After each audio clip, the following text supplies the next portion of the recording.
Alrighty, what's up, y'all? Today, I just got done hitting a bench press session. I'm going to do a small review on the Orvis Clearwater fly fishing rod and reel combo. This is my second rod and reel combo from Orvis. My first one was an Orvis Encounter. What you'll see if you get into fly fishing, Orvis has two rod and reel combo, I guess, sub brands or two different. I really don't even know what to call it. I guess two different setups. One is the Orvis Clearwater, which kind of comes in this bluish gray tube, and then the other is the Orvis Encounter, which I have, which comes in kind of a green one. I've seen both the Orvis Clearwater rod and reel and the Orvis Encounter rod and reel in various weight ranges and lengths. I've seen Clearwater and Encounter at 3 weight, maybe 3 weight, 5 weight, 6, 8, and 9. And I'll kind of get into that later. If you know kind of what the difference between the Clearwater and the Encounter is, besides, just a different name, comment below, because I've done a lot of research and I can't find it. But anyway, my first setup was the Orvis Encounter 9-foot 5 weight. All the 5 weight means is it's probably your most common fly fishing setup. So if you're getting into it and you don't really know what to do, you're going to have your 3 weight, which is for native brook trout, real small fish, real remote streams where you don't have a ton of space to cast. You're going to be throwing real small flies. So the weight of the rod directly correlates to how big of flies you can throw, because if it's a small rod, you're not going to be able to throw big flies because it's not going to turn over on you. So my first setup was the Orvis Encounter 5 weight. I'm here in North Alabama. As y'all know, North Alabama is a huge, I grew up, doing what I call conventional tackle bass fishing. North Alabama, we are right here at Guntersville, Smith, Wheeler. MLF, Bassmaster Elite Series. There's always a ton of BFLs that are up in this area. Fly fishing is not huge up here, but once I kind of got into it, I would not trade it for any other type of fishing. So I had Orvis Encounter 5 weight. I do a lot of panfish, sunfish, brim, small bass. I wanted to get a bigger rod, so when I go to Wheeler or Guntersville, I can throw bigger flies and catch bigger bass. So both of them, the Encounter and the Clearwater, you can kind of see right here. So you see 8 weight, 9 feet.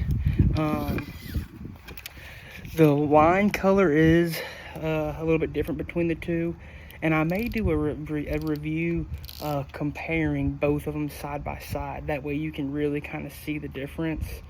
So as you can see, I've got my leader and tippet on right here.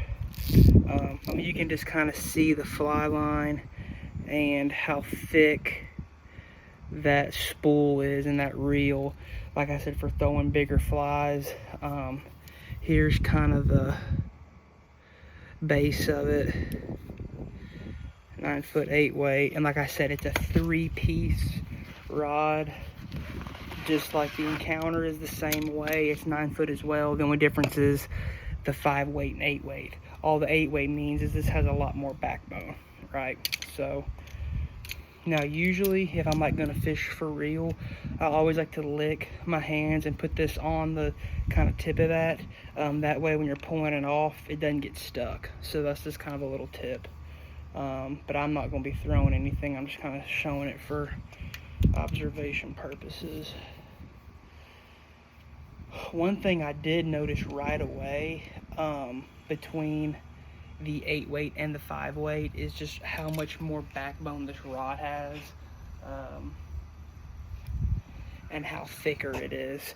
I instantly could tell just from the top. You could kind of see, it doesn't have, you're obviously going to have that, fast action tip, but you can see it doesn't have a ton of bend at all.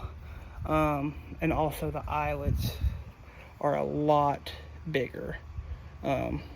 Obviously, it's a bigger rod. So I would recommend the Clearwater if you are wanting to catch big bass. When I say big, I mean, 3, 4, 5, and a 5 weight can handle a 3 pounder, but if you want to catch 5 pounders and higher, or for all you people that are down south, that like to do a lot of red fishing in brackish water, that 8 weight is really going to be helpful. I think if you go down there and you're trying to catch redfish on a 5 weight, I think you're going to get your feelings hurt. For me, I've loved it a lot so far. I've had a couple sessions with it. First thing I notice immediately is the casting. So if you are getting into fly fishing and casting is something you're worried about, to me, with this fly line being so much heavier, the fly you're throwing is heavier, it is easier to cast this than it is a 5 weight and a 3 weight. That's just my opinion. And I've also noticed it takes me, if I have a 5 weight and I have, I don't do more than 4 false casts. This right here, I mean, I'm sending it out there a long way, and it's only taking 2 or 3, just because there's so much weight, which means you have to pause a little bit more and then kind of send it on from there. But I would recommend it. I love having both.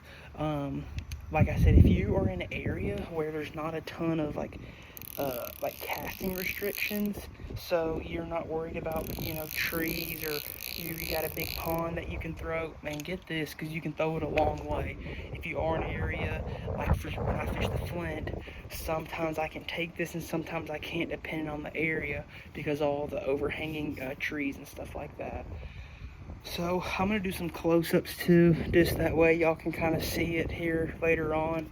If y'all want to see some more reviews of this kind of stuff, like I said, I'd be more than willing to share what I've done. And like I said, I've used it a little bit so far and I've loved it. So let me know what y'all think, and go catch them.